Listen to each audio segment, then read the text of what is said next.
So students, अभी तक हम लोग कर रहे थे अबाउट एटॉमिक स्पेक्ट्रम।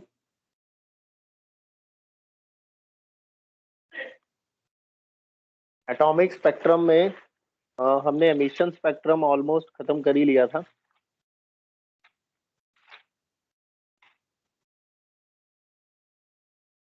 मैंने आपको एक क्वेश्चन दिया था, find the energy and wavelength of a photon emitted when an electron in hydrogen atom makes transitions from n is equal to 3 to n is equal to 1 energy level.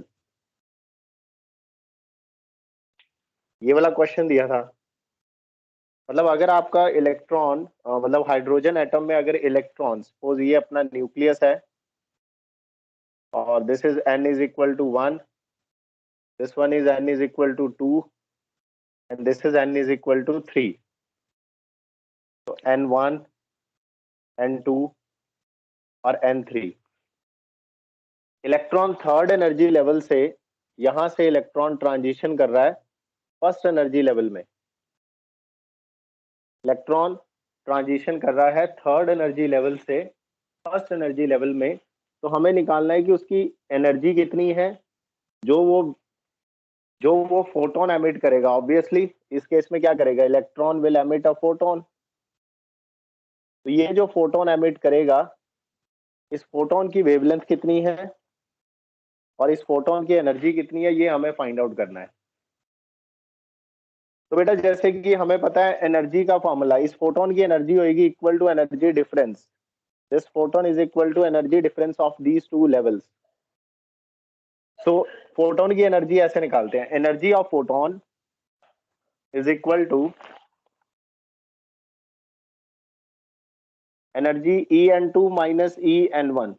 अभी N2 और N1 क्या है, हमारे case में N2 की value जो है that is equal to 2। मतलब हायर एनर्जी लेवल को हम लोग, N1 की वैल्यू है लोअर एनर्जी लेवल और N2 की वैल्यू है हायर एनर्जी लेवल। तो N2 is higher energy, higher energy level, और N1 जो है that is lower energy level.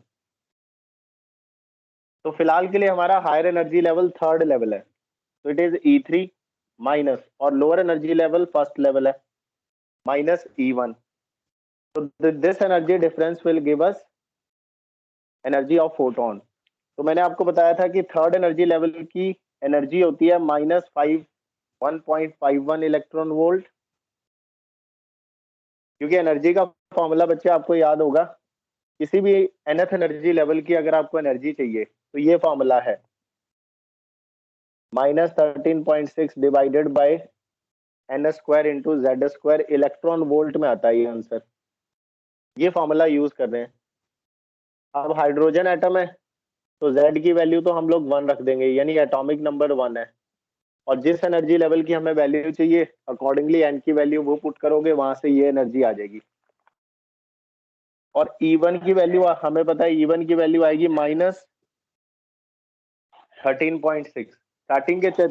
Starting के जो 4 एनर्जी लेवल्स हैं उनकी तो वैल्यूज आप लर्न ही रखो। So on solving this, what we will get?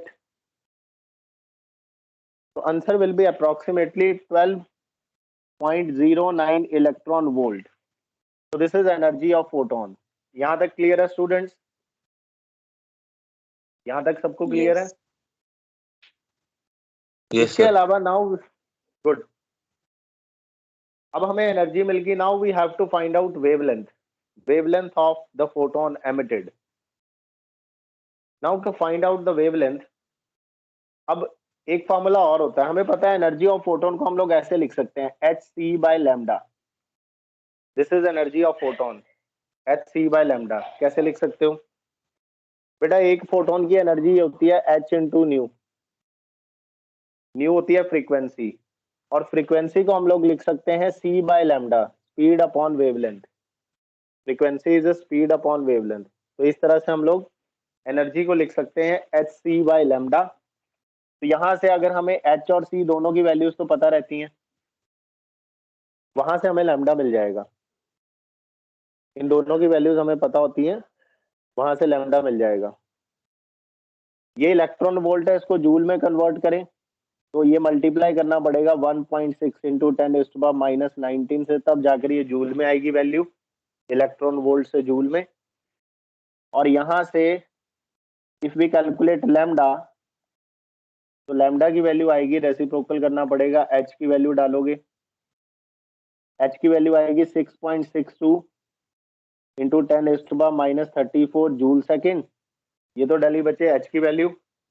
Then सी की वैल्यू, सी की वैल्यू आएगी 3 इंटू 10⁸8 मीटर पर second divided by this value, that is 12.09 into 1.6 into 10⁻⁻19 joules. ये सारी वैल्यूज पुट करने के बाद हमें जो लैम्डा मिलने वाला है वो देखो, we get lambda is equal to, अब ये जो कैलकुलेशंस हैं, ये जो कैलकुलेशन है it is very complex calculation. Complex आ गई ना यहाँ पे कैलकुलेशन, वैसे तो कर सकते हैं बट कैलकुलेशन काफी कॉम्प्लेक्स है, मतलब इसको सॉल्व करेंगे कटिंग्स वगैरह कर करके जैसे तैसे आंसर हम निकाल लेंगे। तो इसको हम लोग इजी बना सकते हैं थोड़ा सा, इतनी बड़ी कैलकुलेशंस को रिड्यूस कर सकते हैं। तो उसके लिए आप डायरेक्ट ये याद रख सकते हो कि इस सिचुएशन में जहां पर अगर हम ये एनर्जी निकाल लें, उसके बाद लैम्डा को हम लोग कैसे निकाल सकते हैं, या तो ऐसे ही निकाल लो, गलत नहीं है ये, या फिर एक मेथड ये रहा, आप ऐसा करो, लैम्डा की वैल्यू के लिए ये वाला फॉर्मूला डायरेक्ट याद रख लो। लैम्डा की वैल्यू अगर आपको एंगस्ट्रॉम में चाहिए, लैम्डा की value in angstrom, it is approximately 12375 divided by energy difference, 12375 divided by energy of photon in electron volt. अगर हम ये भी हम डायरेक्ट लगा सकते हैं, मतलब इसी को हमने सॉल्व करके ये एक फॉर्मूला तैयार कर लिया कि ये जो सिर्फ एनर्जी को छोड़कर बाकी ये जो ऊपर वाली टर्म है, दिस ये सारी टर्म को हमने सॉल्व करके ये एक फैक्टर बना लिया कि अगर हमारी एनर्जी इलेक्ट्रॉन वोल्ट्स में है तो हमें लैम्डा एंगस्ट्रॉम में मिल जाएगा, सिर्फ हमें वैल्यू पुट करनी है। तो अब हम लोग यहाँ पर अगर वैल्यू पुट करें तो it will be 12375 divided by energy electron volt में ये है 12.09, ये वैल्यू यहाँ डाल दो। ऑन सॉल्विंग इट, थोड़ा सा इसको एफर्ट करेंगे, सॉल्व करके हमारे पास आंसर आ जाएगा 1024 के अराउंड, अप्रोक्सीमेट वैल्यू बता रहा हूँ, 1024 एंगस्ट्रॉम, यानी जो फोटोन एमिट होगा उसकी वैल्यू होगी 1024 एंगस्ट्रॉम। ठीक है स्टूडेंट्स, यहाँ तक कोई डाउट किसी को?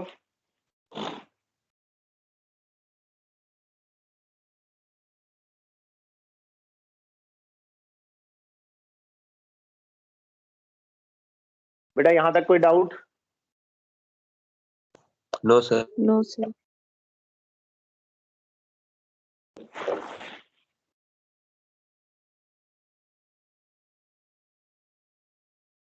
अब लेकिन ये जो लैम्डा निकालने का जो मेथड है ना, है तो ये बड़ा मेथड ही, क्योंकि इसमें कैलकुलेशन इन्वॉल्व हो रही है काफी, इतना टाइम नहीं है हमारे पास। तो इसके लिए हम लोग एक शॉर्टकट मेथड निकालेंगे, एक और shortcut way to calculate the lambda. तो पहले तो हमने कहा कि ये कैलकुलेशंस कॉम्प्लेक्स है, कॉम्प्लेक्स कैलकुलेशन है, तो फिर लैम्डा की वैल्यू ऐसे निकाल लो, ठीक है, निकल भी गई। लेकिन अभी भी स्टिल कैलकुलेशंस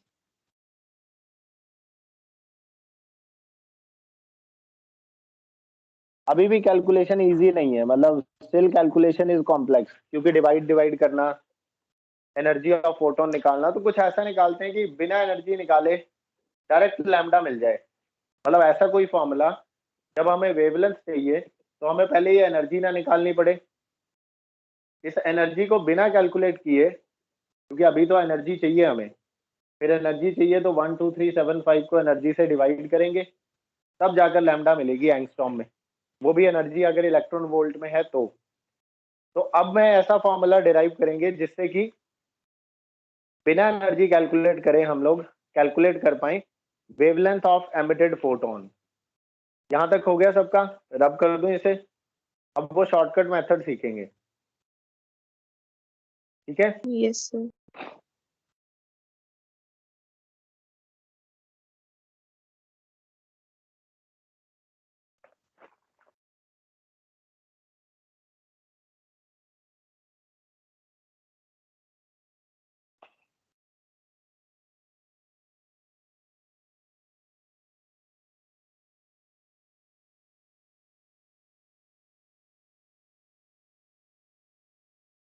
तो अब आपने हेडिंग लगा देनी है,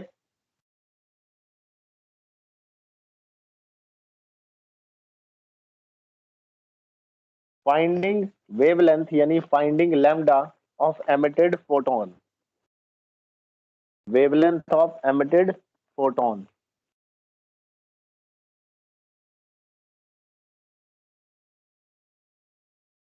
डायरेक्ट फॉर्मूला हम लोग अभी करने वाले हैं।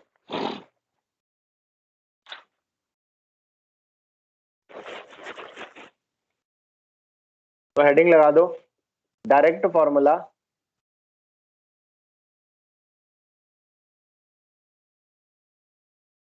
To find lambda of emitted photon. तो हमें पता है कि वही स्टेप्स तो वही फॉलो करेंगे जो बेसिक है। Energy of photon is equal to higher energy level minus lower energy level का energy difference. Energy of photon is hc by lambda and higher energy level की एनर्जी होगी, एनर्जी का formula side में देखो, nth energy level की energy होती है -13.6 Z² divided by n² in electron volts. ये वाला फॉर्मूला इन जर्नल वे में यहाँ पुट करेंगे तो -13.6 n2 एनर्जी लेवल है, it is Z² divided bye n2² minus फिर से आएगा -13.6 Z² डिवाइडेड बाय n1²। मतलब सिर्फ n की वैल्यू तो चेंज होगी, बाकी तो वही रहेगा। यहाँ पे एनर्जीज के फॉर्मूलेस डाल दिए हमने और कुछ नहीं चेंज होना। तो बच्चे यहाँ से hc बाय लैम्डा जो आएगा -13.6 इंटू Z², इसे कॉमन ले सकते हैं। माइनस भी ये माइनस माइनस प्लस हो जाएगा, तो हम सिर्फ पॉजिटिव वैल्यू कॉमन लेंगे। तो पहले प्लस वाली टर्म को लिख लेते हैं, ये आएगा 1/n1² माइनस 1/n2²। यहाँ पे याद रखना n1 और n2 क्या है, जिसको ये साइड में लिख लेना, n1 लोअर एनर्जी लेवल है और n2 जो है that is higher energy level. तो ये आ गया हमारे पास। उसके बाद ये यहाँ से 1/λ की वैल्यू आएगी, hc को शिफ्ट कर दो दूसरी तरफ, यह आएगा 13.6 into Z² divided by h into c bracket 1/n1² minus 1/n2²। यहाँ तक आ गया। इसके बाद अब हमारे पास इस h की वैल्यू हमें पता है, h की वैल्यू पता है 6.62 इंटू 10⁻⁻34 जूल सेकेंड। c की वैल्यू हमें पता है 3 इंटू 10⁸8 मीटर पर सेकेंड। ये दोनों वैल्यूज अगर हम यहाँ डालें तो इतनी सी वैल्यू को आओ देखते हैं बेटा। 13.6 डिवाइडेड बाई h इंटू सी, अगर मैं इसकी वैल्यू कैलकुलेट करूं 13.6 मतलब ये जो यहाँ फैक्टर आ रहा है इतना है, इसकी वैल्यू कैलकुलेट करें ये सारी वैल्यूज पुट करने के बाद, तो इसकी वैल्यू आएगी 1.09 into 10⁻7 into 10⁻7 metre inverse. I repeat 1.09 into 10⁻7 metre inverse.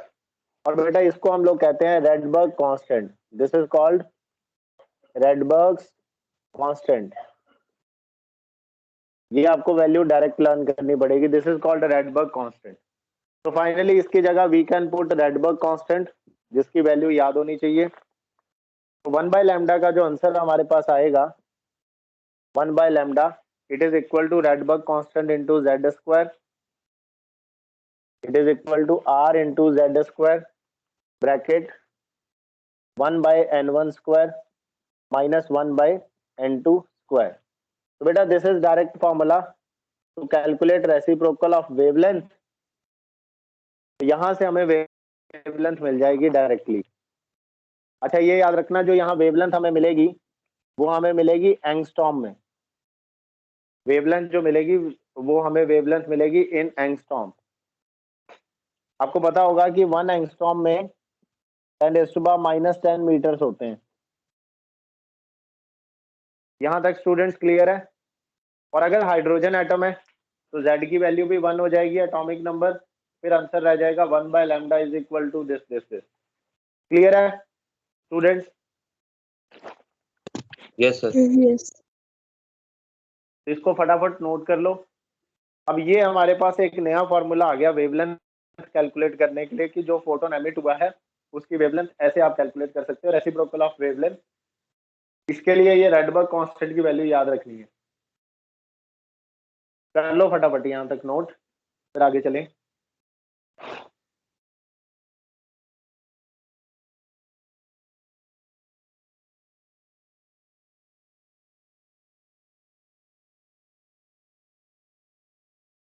Done sir. Okay good. Now अब हम पढ़ेंगे स्पेक्ट्रल सीरीज।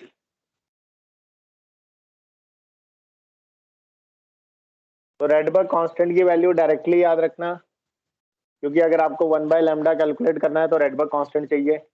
और यहाँ पर क्या है, मान लो जैसे इलेक्ट्रॉन थर्ड से फर्स्ट एनर्जी लेवल में आया, तो यहाँ n2 की वैल्यू 3 और n1 की value 1। If electron is undergoing transition from third to first level, तो लोअर एनर्जी लेवल है 1, हायर एनर्जी लेवल हो जाएगा 3। यहां से ये कंफ्यूज नहीं होना कि n2 का मतलब सेकंड एनर्जी लेवल है, नहीं, n2 कोई भी हायर एनर्जी लेवल हो सकता है, it is not only second.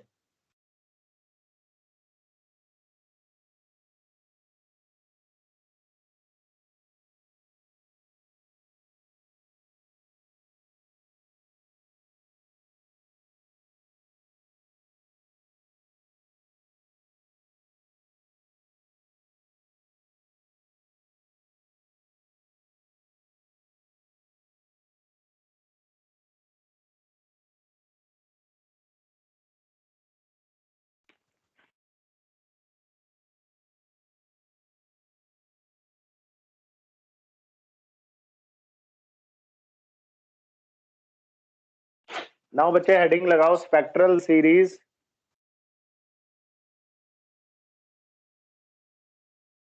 Spectral series total हमारे पास 5 तरह की स्पेक्ट्रल सीरीज है। एक होती है Lyman series,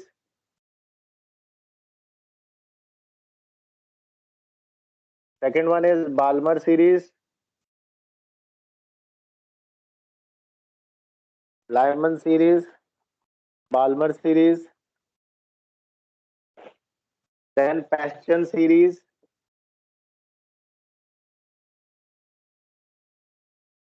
Paschen series, number 4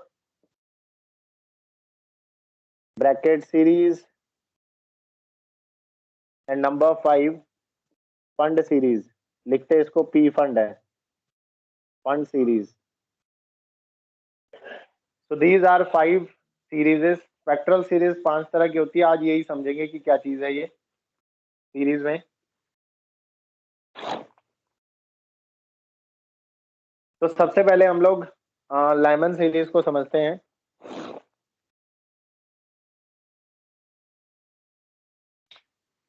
ठीक है बच्चे, यहां तक सबको हो गया? एक बार इसको नोट कर लो। ये 5 तरह की सीरीज हम लोग पढ़ने वाले हैं, Lyman series, Balmer series, Paschen series, Brackett series and Pfund series. अब इसको समझने के लिए हम लोग क्या करेंगे, बनाते हैं डायग्राम एक। सबसे पहले लेमन सीरीज को समझते हैं, ध्यान से सुनना सारे।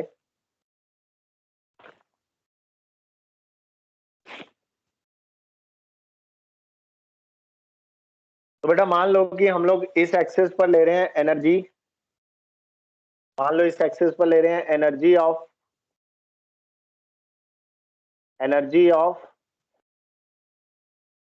एनर्जी लेवल्स,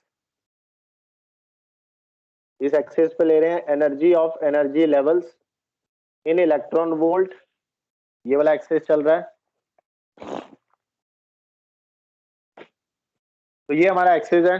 स्टार्टिंग करते हैं यहाँ से। सपोज ये हमारा सबसे ग्राउंड वाला एनर्जी लेवल है, सबसे ग्राउंड वाला एनर्जी लेवल है। यहाँ पर जो एनर्जी है, यहाँ आगे चलता जा रहा है एक्सिस, वो अलग मैटर है, ये एक्सिस आगे पीछे चलता जा रहा है। बट यहाँ पर जो एनर्जी है दैट इज -13.6 इलेक्ट्रॉन वोल्ट, जो फर्स्ट एनर्जी लेवल है। उसके बाद सेकंड एनर्जी लेवल यहाँ आएगा, यहाँ कहीं आएगा सेकंड एनर्जी लेवल, एंड उसकी एनर्जी है -3.4 इलेक्ट्रॉन वोल्ट। ये सब हम लोग कैलकुलेट कर चुके हैं। तो this is another energy level. फिर उसके बाद थोड़ा कम गैप है आगे, फिर आएगा -1.51 इलेक्ट्रॉन वोल्ट। यहाँ एनर्जी लेवल अब थोड़ा गैप कम हो गया। उसके बाद गैप थोड़ा और कम हो जाएगा, -0.85, यहाँ कहीं होगा -0.85 इलेक्ट्रॉन वोल्ट। इसका एनर्जी गैप थोड़ा और कम हो गया। इस तरह से एनर्जी गैप देखो धीरे धीरे कम होता जा रहा है। ये कौन सी है, हमें पता है this is n=1। Second energy level में इतनी एनर्जी है, थर्ड में इतनी है, फोर्थ में इतनी है। और इसके बाद जैसे जैसे हम ऊपर जाते जाएंगे, जो गैप है एनर्जी लेवल्स के बीच में वो रिड्यूस होता जाएगा, एनर्जी का जो गैप है, क्योंकि ये वैल्यू पहले ज्यादा का गैप था। यहाँ एनर्जी डिफरेंस ज्यादा है, यहाँ एनर्जी डिफरेंस कम है, यहाँ और कम है। इससे ऊपर जाएंगे तो एनर्जी डिफरेंस और कम होता जाएगा। तो ऐसे करते करते बच्चे इसके बाद जो फिफ्थ एनर्जी लेवल आएगा उसकी तो एनर्जी डिफरेंस और भी कम हो जाएगा। तो this is fifth energy level, n=5। ऐसे ही बेटा सिक्स्थ एनर्जी लेवल, जिसका एनर्जी लेवल और भी कम हो जाएगा, this is sixth energy level. और इसके बाद करते करते एनर्जी का डिफरेंस इतना कम हो जाता जाएगा कि ऐसे करते करते एनर्जी का डिफरेंस बहुत कम हो जाएगा और क्लोज आ जाएंगे। और ऐसा होगा जैसे ये कॉन्टिन्यूस बन जाएगा, क्योंकि एनर्जी डिफरेंस जैसे जैसे एन की वैल्यू इंक्रीज हो रही है, ये जो गैप है एनर्जी लेवल्स के बीच में एनर्जी का डिफरेंस, ये कम होता जाएगा। And so on. ऐसे ही जब हम ऊपर की तरफ ट्रेवल करेंगे तो मान लो कि ये जो हमारे पास एनर्जी है पॉजिटिव भी हो जाएगी एनर्जी, क्योंकि यहाँ से देखो नेगेटिव वैल्यू कम हो रही है। अल्टीमेटली एक टाइम आएगा जब वैल्यू पॉजिटिव हो जाएगी। तो जैसे ही हमारी एनर्जी पॉजिटिव हो जाएगी वैसे ही हमारा कॉन्टिन्यूस बन जाएगा एनर्जी लेवल्स, फिर डिस्क्रीटनेस नहीं रहेगी एनर्जी लेवल्स में। जब एनर्जी का डिफरेंस, जैसे हमारी एनर्जी पॉजिटिव हो जाएगी तो हमारा फिर ये कॉन्टिन्यूस हो जाएगा एनर्जी लेवल। सारे एनर्जी लेवल्स इतने ज्यादा क्लोजली स्पेस्ड होंगे कि दे विल बिकम कॉन्टिन्यूस। अभी तो डिस्क्रीट है ना, एक यहाँ फिर गैप छोड़ के दूसरा यहाँ, आफ्टर दिस वो डिस्क्रीट हो जाएगा। ना बेटा इसके बाद यहाँ से लेके यहाँ तक दिस इज n=infinity। तो जैसे जैसे n की वैल्यू इंक्रीज हो रही है गैप कम होता जा रहा है, धीरे धीरे हम ऊपर चलते गए और फाइनली आ जाएगा n=infinity। नाउ मान लो कि एक इलेक्ट्रॉन, मैं क्या एक्सप्लेन कर रहा हूँ ये हेडिंग में लगा देना, मैं बात कर रहा हूँ लाइमन सीरीज की, मैं बात कर रहा हूँ लाइमन सीरीज की। लाइमन सीरीज में क्या होगा, एक इलेक्ट्रॉन यहां से यहां ट्रांजिशन कर रहा है, मतलब सेकंड एनर्जी लेवल से फर्स्ट एनर्जी लेवल में ट्रांजिशन कर रहा है। उसके बाद जितने भी ट्रांजिशंस होंगी वो सब आके फर्स्ट एनर्जी लेवल में गिरेंगे। फिर उसके बाद सेकंड एनर्जी लेवल से ट्रांजिशन हो रही है, फिर थर्ड एनर्जी लेवल से ट्रांजिशन हो रही है फर्स्ट एनर्जी लेवल में, फिर फोर्थ एनर्जी लेवल से ट्रांजिशन हो रही है फर्स्ट एनर्जी लेवल में, फिफ्थ एनर्जी लेवल से ट्रांजिशन हो रही है, इसी तरह सिक्स्थ एनर्जी लेवल से ट्रांजिशन हो रही है। लेकिन जितनी भी ट्रांजिशन है सब आकर कहाँ गिर रहे हैं, सब आकर फर्स्ट एनर्जी लेवल में गिर रहे हैं। यानी इस केस में हमारा जो लोअर एनर्जी लेवल है वो तो हो गया 1, n1 की वैल्यू होगी 1, और हायर एनर्जी लेवल क्या होगा, हायर एनर्जी लेवल 2 हो सकता है, 3 हो सकता है, 4 हो सकता है, 5 हो सकता है, एंड सो ऑन। मेरी बात समझ रहे हो स्टूडेंट? मतलब ट्रांजिशंस हो रही हैं अलग अलग, सेकेंड एनर्जी लेवल से फर्स्ट एनर्जी लेवल में, फिर थर्ड टू फर्स्ट, फिर फोर्थ से फर्स्ट, फिर फिफ्थ से फर्स्ट। ऐसे ही n1 की वैल्यू तो फिक्स है यहाँ पे, लेकिन जो हायर एनर्जी लेवल है वो फिक्स नहीं है। तो ये जो इनको हम लोग बोलते हैं स्पेक्ट्रल लाइंस। ये जो लाइंस मैं बना रहा हूं these are called spectral line. तो ये जो हमारे पास सबसे पहली जो लाइन है this is called first spectral line, यहाँ पे लिख भी लेना, this is called first spectral line of Lyman series, first spectral line of Lyman series. इसी तरह से second spectral line of Lyman series, third spectral lines of Lyman series. तो ये जो पूरा स्पेक्ट्रल लाइंस का जो पैटर्न आपको नजर आ रहा है जिसमें ट्रांजिशंस हायर एनर्जी लेवल से फर्स्ट एनर्जी लेवल में हो रही है, इस पूरे सीरीज को वी कॉल्ड लाइमन सीरीज। बेटा this is called Lyman series. यहां तक समझे स्टूडेंट्स? Yes sir. तो ये तो हो गया लाइमन सीरीज।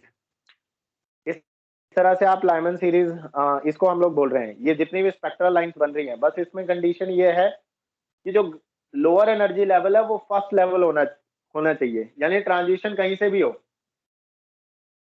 लेकिन इलेक्ट्रॉन आके गिरेगा फर्स्ट एनर्जी लेवल में, और उसके कॉरेस्पॉन्डिंग जितनी भी स्पेक्ट्रल लाइंस बनेगी उस स्पेक्ट्रल जितनी भी स्पेक्ट्रल लाइंस बनेगी that series of spectral line is called Lyman series. जितनी भी स्पेक्ट्रल लाइन ये वाली ट्रांजिशन करेंगी जो लिखी हुई है। अब ऑब्वियसली आप मेरी बात ध्यान से सुनना, जो फर्स्ट एनर्जी लेवल है फर्स्ट एनर्जी लेवल में ट्रांजिशन हो रही है,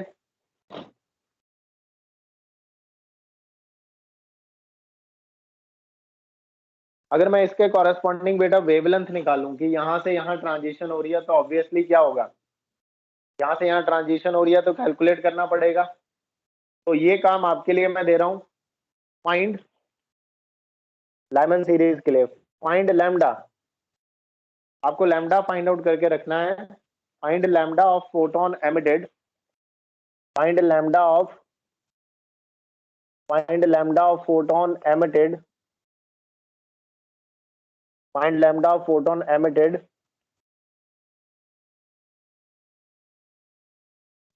when electron falls from number 1 second energy level to first energy level. Formula मैंने आपको पहले ही बता दिया था। Number 2 when electron falls from third energy level to first energy level, third energy level to first energy level. Number 3 when electron falls from fourth energy level to first energy level. Number 4 when electron falls from infinite energy level to first energy level. इन सबके लिए आपको lambda calculate करना है। अभी ये 3-4 values हमने calculate करनी है। फॉर्मूला क्या होगा बच्चे? अच्छा ये हम लोग हाइड्रोजन एटम के लिए कर रहे हैं, ये याद रखना। और हाइड्रोजन एटम के लिए कर रहे हैं तो Z की वैल्यू तो 1 कर दी फिक्स। तो लैम्डा कैलकुलेट करने के लिए हमारे पास ये वाला फॉर्मूला है, 1/λ is equal to Rydberg constant bracket 1/n1 square minus 1/n2 square. इस फॉर्मूला को यूज करके we can calculate lambda in each case. तो बेटा ये काम तो आपने खुद करना है। वैसे मैं आपको डायरेक्ट वैल्यू बता दूं, n is equal to 2 to n is equal to 1 के लिए। अच्छा, इसमें भी अब आप कैलकुलेशन करने लगेंगे तो लैम्डा की वैल्यू देखो क्या आएगी, ये तो आप कैलकुलेट कर ही लोगे। तो बेटा यहाँ पर आपने एक चीज यहाँ पे नोट ही कर लेनी है, कैलकुलेशन इजी हो जाएगी।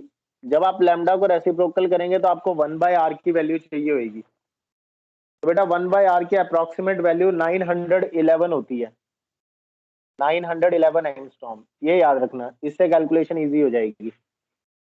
Reciprocal of Rydberg constant is 911 angstrom. तो इस केस में जो हमें लैम्डा मिलेगा, फर्स्ट केस में, यहाँ आंसर मैं लिख दूं, इस केस में जो हमें लैम्डा मिलने वाला है फर्स्ट केस में, on solving we will get 1216 angstrom. Approximate value बता रहा हूँ। सेकेंड केस में जो हमें लैम्डा मिलने वाला दैट इज 1026 एंगस्ट्रॉम। 1026 एंगस्ट्रॉम आपने कैलकुलेट करके देखना है, ये मैं तो डायरेक्ट लिख रहा हूँ। थर्ड केस में जो लैम्डा मिलेगा दैट इज 960 एंगस्ट्रॉम, 960 एंगस्ट्रॉम। और ये जो हमने फोर्थ वाली ट्रांजिशन ली है, इस केस में लैम्डा जो मिलेगा दैट इज 911 एंगस्ट्रॉम, 911 एंगस्ट्रॉम। मतलब यहां से जो फोटोन एमिट होगा उसके कॉरेस्पॉन्डिंग वेवलेंथ देख लो। ये जो फर्स्ट स्पेक्ट्रल लाइन है, फर्स्ट वाली 2 to 1, यहाँ से जो फोटोन एमिट होगा उसकी वेवलेंथ आएगी इतनी। फिर सेकंड स्पेक्ट्रल लाइन से जो फोटोन एमिट होगा उसकी वेवलेंथ इतनी आएगी। थर्ड से जो स्पेक्ट्रम लाइन से जो फोटोन एमिट होगा उसकी वेवलेंथ ऐसे है। तो धीरे धीरे देखो वेवलेंथ कम हो रही है, वेवलेंथ ऑफ एमिटेड फोटोन कम हो रही है। यस और नो स्टूडेंट्स?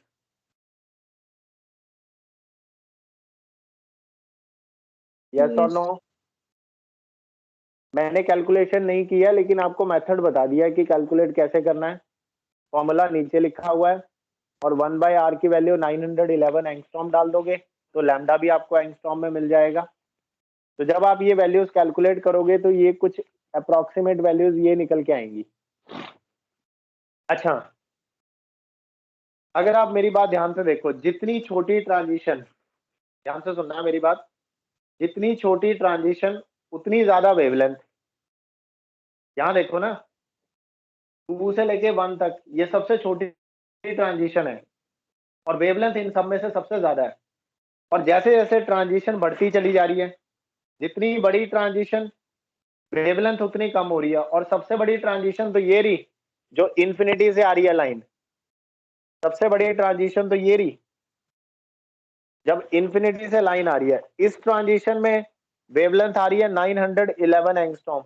जो फोटोन एमिट ये करेगा उसकी वेवलेंथ 911 एंगस्ट्रॉम है, जो कि इन सब में से सबसे छोटी वेवलेंथ है। तो ये ध्यान रखना है कि जितनी छोटी ट्रांजिशन हो रही है उतनी ज्यादा वेवलेंथ आ रही है फोटोन की। अब ये पॉइंट आप कहीं नोट कर लो, ये साइड में कहीं नोट कर लेना, मैं लिखवा रहा हूं। Longer the transition smaller is the wavelength, longer the transition smaller is the wavelength. बात मेरी समझ आ रही है बच्चे? जितनी ज्यादा लॉन्ग ट्रांजिशन है, जितनी ज्यादा बड़ी ट्रांजिशन है, वेवलेंथ उतनी कम आ रही है। यस और नो? Yes.